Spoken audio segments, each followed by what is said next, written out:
할렐루야. 하나님께서 오늘도 참 좋은 날을 주셨습니다. 주 안에서 평안하시길 축복합니다.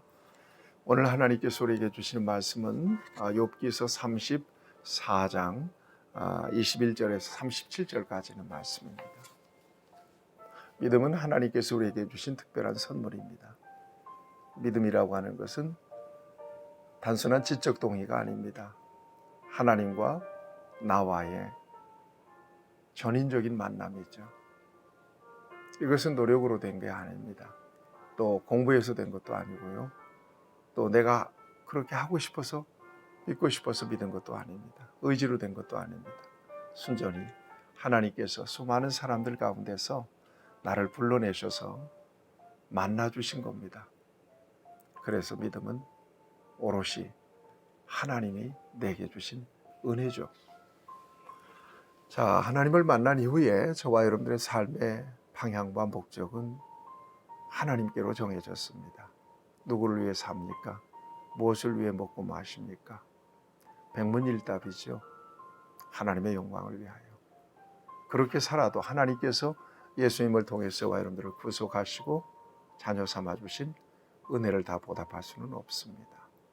그런 차원에서 시시로 하나님께서 성령의 감동을 주시고 하나님 말씀으로 깨우쳐 주시는 대로 저와 여러분들이 하나님께 온전하게 응답하는 삶을 살아가는 것 너무나 중요합니다. 신앙생활 하다 보면 여러 사람이 보일 때도 있고 어떤 환경에 우리의 중심이 흔들릴 때도 있는데 여러분 그럴 때 정말 조심해야 됩니다. 하나님 앞에서 자신을 보고 자신을 살피고 온전하게 하나님 앞에 믿음으로 자신을 세우는 것은 너무나 중요합니다. 자칫 환경을 탓하거나 또 어떤 사람들을 또 비판하거나 정죄하는 자리에 서서는 안 되는 거죠. 자, 그런 관점에서 오늘 엘리후의 욥에 대한 비판은 아주 혹독합니다.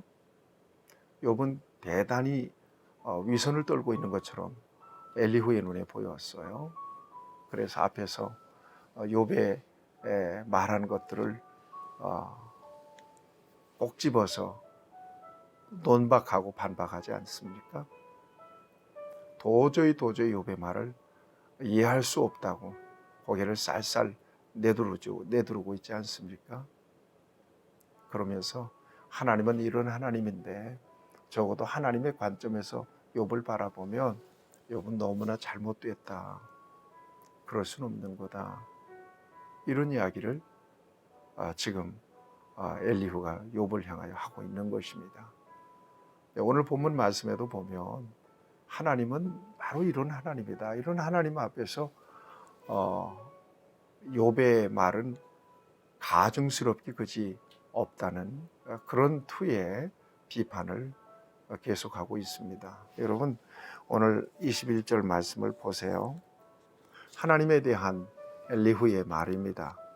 그는 사람의 길을 주목하시며 사람의 모든 걸음을 감찰하시나니 행악자는 숨을 만한 흑암이나 사망의 그늘이 없느니라.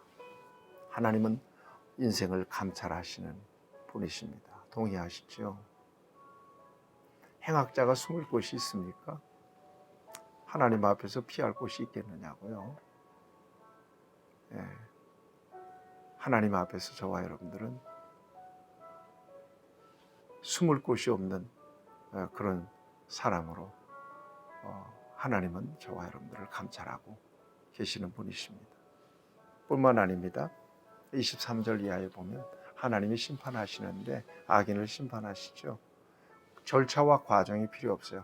단번에 뒤엎어버릴 수도 있다는 얘기예요. 그 어떤 고관이라도 단번에 쫓아버리고 다른 사람을 대체해서 앉혀놓으실 수 있는 분이 바로 하나님이시라고 하는 것입니다. 29절에 보면 하나님이 침묵한다고 모르는 것도 아니고 안 계시는 것도 아니고 판단하지 못 않고 계시는 것도 아니라고 하는 것을 밝히고 있습니다.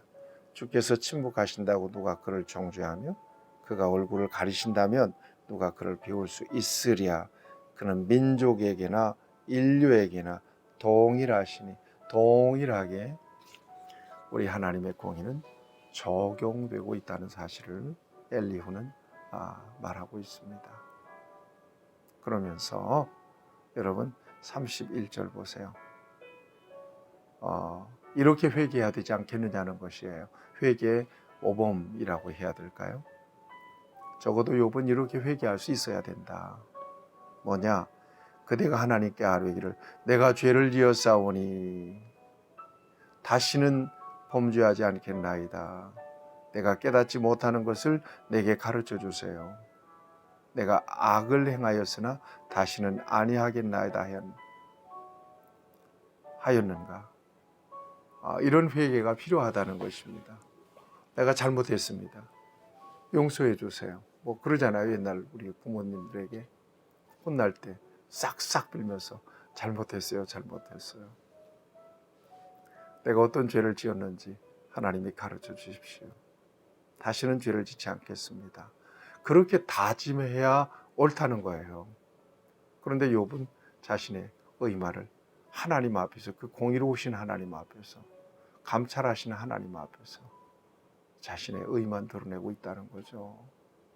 안타까운 그런 마음으로 욥을 지금 판단하고 있습니다. 그러면서 엘리후는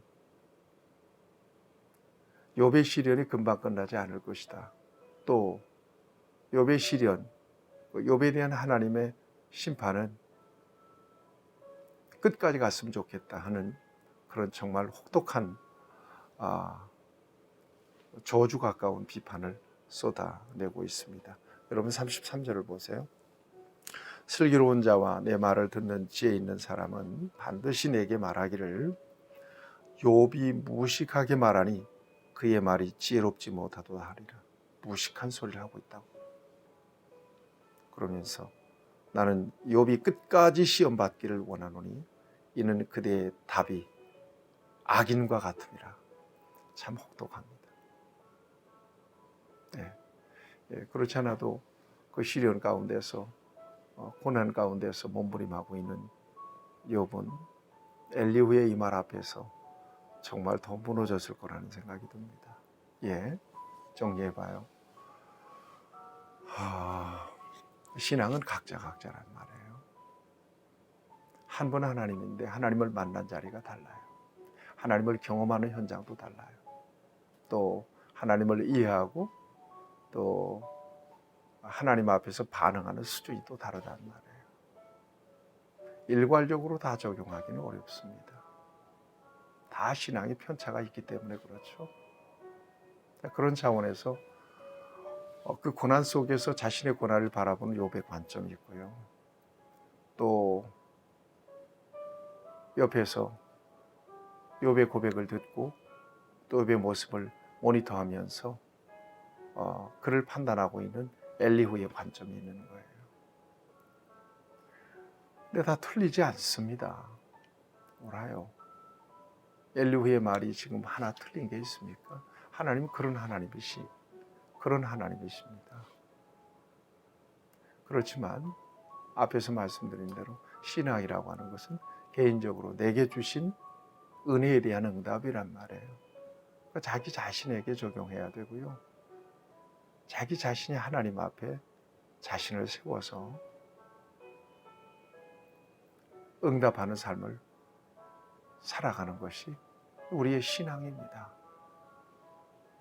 내 눈으로 다른 사람이 잘못 보인다고 또 성이 안 찬다고 내 기준으로 자꾸 비판하고 판단하는 것은 그 말이 옳더라도 온당한 태도는 아니라고 하는 거죠. 그런 차원에서 이 엘리후의 욥에 대한 말은 비판의 소지가 있습니다. 옳아도 비판받을 수 있는 거죠.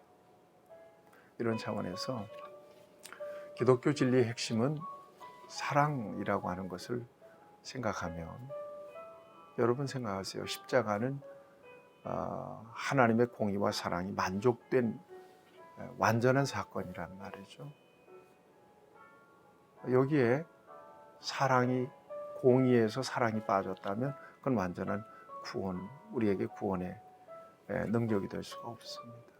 또 사랑에 공의가 빠졌다면 역시 마찬가지라는 말이죠. 그러니까 사랑과 공의는 함께 가는 거란 말이죠. 그 중에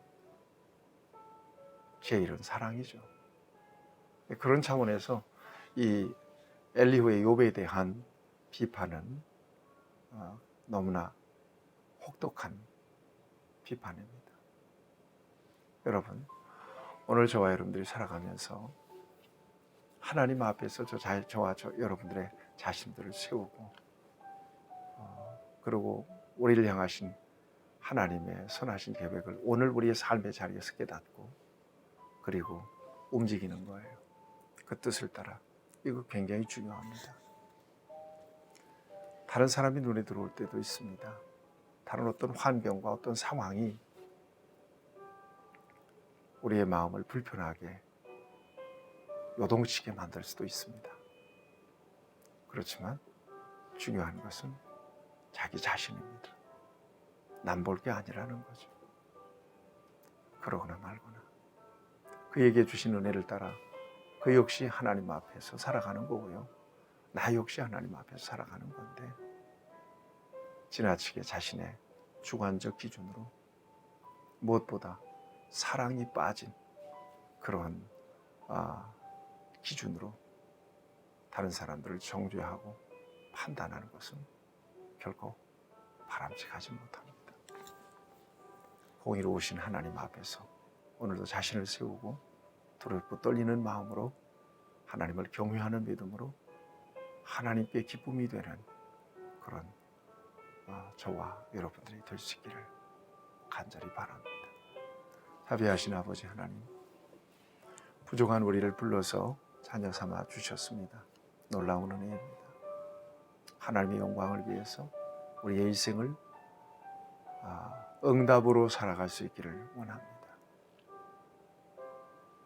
사랑이 빠진 비판과 정죄로 얼마나 많은 사람들을 아프게 하고 실족시켰는지를 깨달으면서 하나님 앞에 자신을 더욱더 진실하게 세워서 하나님이 원하시는 하나님의 사람으로 주님 앞에서는 순간까지 놀라운 믿음의 승리가 있는 그런 삶을 누리게 하여 주시옵소서.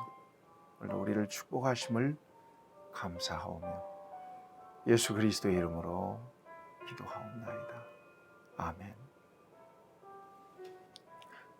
여러분 주 안에서 평안하시길 축복합니다.